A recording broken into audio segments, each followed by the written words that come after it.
हमारे साथ बीजेपी के national spokes person RP Singh sir है। सर, आज दिल्ली बीजेपी की कार्यकारिणी की बैठक है। कुछ अहम मुद्दे अध्यक्ष जी ने अंकित किए। आप भी उसके बारे में बहुत चिंतित हैं। क्या हैं वो पॉइंट्स जो दिल्ली के लिए इम्पॉर्टेंट हैं? एक तो ये है कि आपके 3 मेयर अनिश्चितकालीन हड़ताल पे बैठे हैं। दूसरा, दिल्ली को बांधा जा रहा है, हाईवेज बंद किए जा रहे हैं, दिल्ली में आवाजाही रोकी जा रही है। क्या उचित है और क्या अनुचित है, और इस पे आप लोग क्या सोचते हैं, क्या आपकी कार्रवाई होगी? देखिए, बड़ी स्पष्ट बात है। दिल्ली के एमसीडी के 13,000 करोड़ रुपया दिल्ली सरकार ने देने हैं और पिछले 3 साल से पेंडिंग है। फोर्थ जो फाइनेंस कमीशन था उसकी रिकमेंडेशन है, वो दे नहीं रहे। इसलिए हमारे तीनों मेयर वहाँ बैठे हैं। आज छठा दिन हो गया उनको वहाँ पे, और वो बारिश है, आंधी है, तूफान है, वहीं बैठे हैं, डटे हैं। और केजरीवाल साहब के पास इतनी बेसिक कर्सी नहीं कि आकर एक बार पूछ लें, हालचाल बात पूछ लें, कोई ऊपर तरपाल दे दें, उनको कोई चाय पूछ लें। अगर आपको याद हो, जब कांग्रेस के, और ये संजय सिंह भी उनमें से थे, जब पार्लियामेंट के बाद सदन में बैठे थे, तो स्पीकर खुद आए थे वहाँ पे, सभापति खुद आए थे, उप सभापति खुद आए थे, उनको चाय पूछ करके नाश्ता खिला कर गए थे। तो हो ये गया कि दिल्ली की जो सरकार है वो दोहरा व्यवहार कर रही है हमारे साथ, हमारे साथ धक्का कर रही है। और 13,000 करोड़ का मूल मुद्दा है दिल्ली का। तो उस 13,000 करोड़ के कारण से दिल्ली का डेवलपमेंट रुका पड़ा, और उस कारण से जो काम एमसीडी को करने वो रुके पड़े हैं। क्या आप ये मानते हैं कि दिल्ली सरकार ने पैसों का हेर फेर किया है, इस वजह से उनके पास पैसे नहीं है देने के लिए, या आप ये मानते हैं कि they just don't know how to administer a government because they are new party and new people in the administration? उनकी नीयत खोटी है। उन्होंने अभी कोरोना काल के अंदर लगभग 300 करोड़ के ऊपर विज्ञापन पे खर्चा, 32 करोड़ रुपया सिर्फ वो दिवाली का शो ऑफ करने के लिए खर्चा। दिवाली का जो उन्होंने एक बड़ा सारा बोनांजा शो किया, उसके लिए किया। मैं एक उदाहरण देता हूँ। दिल्ली में 2 करोड़ जनता है। अगर एक आदमी को 2 रुपये के कपड़े का मास्क अच्छा 2 रुपये का होलसेल में आता है, और एक घर के एक व्यक्ति को अगर आपने 5 मास्क देने हो, तो दिल्ली में 10 रुपये के मास्क हुए। दिल्ली में 2 करोड़ जनता है तो 20 करोड़ के मास्क आए। आपने 32 करोड़ रुपये खर्च किए अपने विज्ञापन के लिए उस दिवाली मेले के। आप 20 करोड़ में मास्क देते, हर घर में 5, हर व्यक्ति को 5 मास्क मिलते, तो दिल्ली में कोरोना आधा हो जाता, तुरंत खत्म हो जाता। 10,000 के आसपास सर ये नंबर होने वाला है। दिल्ली के लोग मरे हैं। मैं वही तो इसलिए उदाहरण दे रहा हूँ ना जी, कि वो 32 करोड़ रुपये विज्ञापन पे खर्चे हैं, दिल्ली की सेवा के लिए, दिल्ली की जनता की सेवा के लिए खर्चे हैं ना जी। कुल मिलाकर 20 करोड़ में आप दिल्ली के हर व्यक्ति को 5 मास्क दे सकते थे। क्यों नहीं किया इन्होंने? क्योंकि इनको सिर्फ प्रचार प्रसार, केजरीवाल की फ़ोटो दिखाना, वो करना, इनको सब पता है। पैसा इनके पास है, और 65,000 करोड़ रुपये का बजट है इनका सालाना। हम तो कुल 13,000 करोड़ मांग रहे हैं, और भी अपने लिए नहीं मांग रहे, दिल्ली की जनता की भलाई के लिए मांग रहे हैं, दिल्ली की सड़कों के लिए, दिल्ली के पार्कों के लिए, दिल्ली के बाकी डेवलपमेंट के इशूज़ के लिए, उसके मांग रहे हैं। अपने यहाँ घर दिखता नहीं इनको। जल बोर्ड में घाटा है, डीटीसी में घाटा है, एक बस नहीं जोड़ी पिछले 6 साल में, फिर किस बात का घाटा है? राशन कार्ड तो अलग है कि एक कार्ड इशू नहीं हुआ। राशन कार्ड तो मैं छोड़ रहा, मैं तो अभी जो अभी केंद्र सरकार ने इनको राशन दिया, उसके बांटने में घोटाला अलग है, उसकी चर्चा नहीं कर। मैं तो कर रहा हूँ जो डीटीसी और दिल्ली जल बोर्ड ये खुद मैनेज करते हैं, उसके बारे में बात नहीं करते। तो हम तो कह रहे हैं दिल्ली का 13,000 करोड़ रुपया दे रहा, हमको दें, दिल्ली जो एमसीडी का हक बनता है, और उसके बाद बाकी बात होगी। नहीं देंगे तो क्या करेंगे? क्या आप कर पाएंगे? लगातार अभी ये प्रोटेस्ट लगातार जारी रहेगा, और इनको हम मजबूर करेंगे 13,000 करोड़ देने के। अभी हमारे मेयर बैठे हैं, इसके आगे हमारे कार्यक्रम, अभी कल हम लोगों ने विधायक हो गए प्रदर्शन किए, ये लगातार कार्यक्रम चलेगा जब तक ये 13,000 करोड़ रुपये दिल्ली का नहीं देंगे। सर, ये दिल्ली का हक है और ये हम लेकर रहेंगे। सर, आप नेशनल स्पोक्स पर्सन भी हैं। दिल्ली के आसपास के हाईवेज बंद हो रहे हैं, किसानों से बातचीत अब एक डेडलॉक में तब्दील हो गया है, और किसान कह रहे हैं कि 12 आज की तारीख में और कल वो और इसको इंटेंसीफाई करेंगे। कि आपके कृषि मंत्री नरेंद्र सिंह तोमर जी रिपीटेडली उनको कल भेजा भी इनविटेशन की, फिर से आइए, आप हमसे बातचीत कीजिए। और आपके मंत्री साहब ने ये भी कहा कि जो आपके पॉइंट्स हैं हम उसको ऑर्डिनेंस के थ्रू, जो लेफ्ट ओवर पॉइंट्स है या एडिशनल पॉइंट्स है, वो हम लेके आ रहे हैं। तो क्या डेडलॉक है? क्या आप लोग कम्युनिकेट नहीं कर पाए किसानों से? और वो भी कुछ हलकों में ही, ये हिंदुस्तान में पूरा, ये पैन इंडिया नहीं है, बट कुछ हलकों में है, जो नेमली पंजाब और सम पार्ट ऑफ हरियाणा।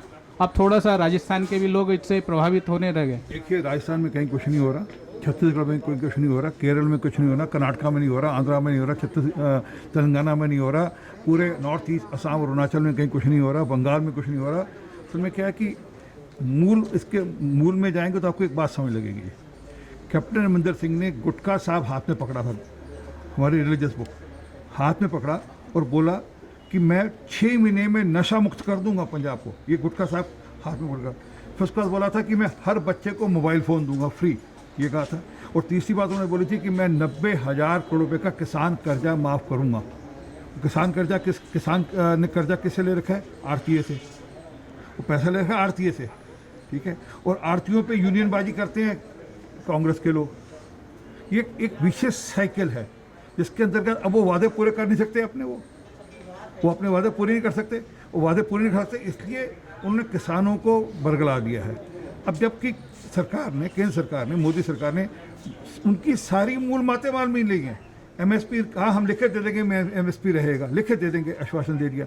उसके बाद ये कह दिया कि मंडियां रहेंगी और मंडियों को सुदृढ़ करेंगे, ये भी लिखे दे देंगे। उन्होंने कहा कि जो आप नई मंडियां आएंगी उनका लेवल प्लेइंग फील्ड नहीं होगा, इसलिए आप उन पर टैक्स लगाओ। हमने ये भी कह दिया कि अपनी लोकल गवर्नमेंट, आपकी लोकल गवर्नमेंट नई मंडियों पर टैक्स लगा सकेगी। उसके बाद बोला कि हम कोर्ट कचहरी में जाना चाहते हैं, हम एसडीएम के कोर्ट से आगे जाना चाहते हैं। हमने कहा ठीक है, आप एसडीएम की कोर्ट से सिविल कोर्ट में भी जाओ, ये भी छोड़ दे दी। अच्छा, सिविल कोर्ट में हमें पता है कि कई कई साल लगते हैं। हमने कहा नहीं, हम उसको फास्ट ट्रैक कोर्ट में कर दें ताकि 1 साल में आपका फैसला भी आ जाए। अब इसके बावजूद कोई कारण नहीं बचता, और सिर्फ इसलिए क्योंकि मैंने कहा नहीं, अपने वादे पूरे किए नहीं, इसलिए किसानों को बरगला रहे हैं। और कभी कभी उनके नाम पर खालिस्तान की बात कर लेते हैं। इनके सांसद बिट्टू ने कहा कि खालिस्तानी है, कैप्टन यहाँ आकर बोल करके कि इसमें अवंशीय तत्व आ गए हैं। तो खेल सारा राजनीतिक है, इसके आगे कुछ नहीं है। और वहाँ पर शरीजुल अमान को छोड़ने की बात करते हैं, उमर खालिद की बात करते हैं, वावा राव की बात करते हैं, सुधा भारद्वाज की बात करते हैं। तो किसकी बात करें? वहाँ पे कोई उन्होंने किसी सिख नेता को छोड़ने की बात करी, एक सिख नेता को छोड़ने की बात नहीं। कई सारे सिख नेता भी जेल में है, किसी सिख नेता की बात नहीं करी। सिख ह्यूमन राइट एक्सप्रेस जो उनके हिसाब से वो भी जेल में, उनके बारे में कोई बात नहीं करता। परंतु करेंगे कहाँ? दूर दक्षिण की लोगों की, महाराष्ट्र के लोगों की। भाई किसान आंदोलन में सबका ख्याल है देना सर। लेकिन आपके जो थोड़े दिन पहले सहयोगी रहे श्रीमोनी अकाली दल पार्टी, बादल साहब भी तो आपके अगेंस्ट हो गए, और हरसिमरत जी ने तो आपका मंत्रालय, आपके सरकार का मंत्रालय भी छोड़ दिया। तो वो थोड़ा सा मुझे अफसोस है। कृपा कर आप हरसिमरत कौर बादल जी का, बहन जी का एक वीडियो है, वो कृपा करके मैं आपको भेज दूंगा, चला दीजिएगा। उसमें वो ऑर्डिनेंस आने के बाद ऑर्डिनेंस के गुण गिना रही हैं, और कैप्टन अमरिंदर सिंह को और किसानों को उसके गुण गिना रही हैं। असल में ये सारा खेल कॉम्पिटिटिव पॉलिटिक्स का है। और मुझे अफसोस है, सुखबीर बादल आज प्रधानमंत्री की माता जी के बारे में इस प्रकार के शब्द बोल रहे हैं जो अच्छे नहीं हैं। वो बोलते हैं ना कि प्रकाश सिंह बादल जी तो उन्होंने तो फ़खरे कौम को वो दिया गया था, अवार्ड दिया गया था, उनको सुशोभित किया था। वो प्रकाश सिंह बादल जी को भेजे ना किसानों के बीच में धरने में बैठने की, क्यों नहीं बात करते? खुद क्यों नहीं जाते धरने में बैठने के लिए बात करते? पूरी राजनीति कर रहे हैं, इसके अलावा कुछ नहीं। अपनी खोई हुई ज़मीन ढूंढने के लिए ये किसानों का कंधा इस्तेमाल कर रहे हैं। Is there any way out, or is there any next move? What should be the next move according to you? Or is there a way out that this deadlock will break and finally किसान can go to their home? देखिए, ये जो पंजाब के या थोड़े बहुत हरियाणा के किसान, ज़्यादातर 90%, 95% पंजाब के किसान हैं। हमने उनके सामने सारे पक्ष रख लिए हैं, और ये भी कह दिए कि इसके अलावा भी आपके पास कोई और चर्चा हो, विषय हो, आप जरूर आइए। अगर आप झूठ की डुगडुगी बजाकर लोग वहाँ पर, उनके नेता जोगिंदर सिंह जैसे जो नॉन लेफ्टिस्ट हैं, दर्शन पाल सिंह जो नॉन CPML के लोग हैं, नॉन मतलब कार्ड होल्डर्स हैं, वो डुगडुगी बजा रहे हैं कि आपकी ज़मीन चले जाएगी। और जबकि सरकार ने लिख के दे दिया कि कोई भी ठेकेदार, कोई भी कॉन्ट्रैक्टर आपकी ज़मीन पर कोई हक नहीं रखेगा, सिर्फ वो आपके साथ खेती में जो उपज होगी उसका आपका कॉन्ट्रैक्ट हो सकता है, पर डुगडुगी बजा दी। सर, हमने अभी डी राजा साहब का 2 दिन पहले इंटरव्यू किया, तो उन्होंने कहा कि सरकार ने 19 गुना किसानों का इनकम बढ़ा, लेकिन जो नौकरी पेशा है उनका कई 100 गुना बढ़ा। इसलिए हमारी है मांग है कि सरकार और पैसे लाए किसानों को। मैंने कहा उनसे कि आप इसी वजह से तो सरकार प्राइवेट पार्टीज़ को भी इनवाइट कर रही है कि वो भी आए APMC के थ्रू, लेकिन फिर उनके पास कोई जवाब नहीं रहा। मुझसे पूछिए केरल में मंडी है क्या? केरल में APMC है। बोले जिस दिन केरल में APMC लागू करेंगे उस दिन किसानों के साथ बैठे।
Download Tarang online radio app from Google Play Store.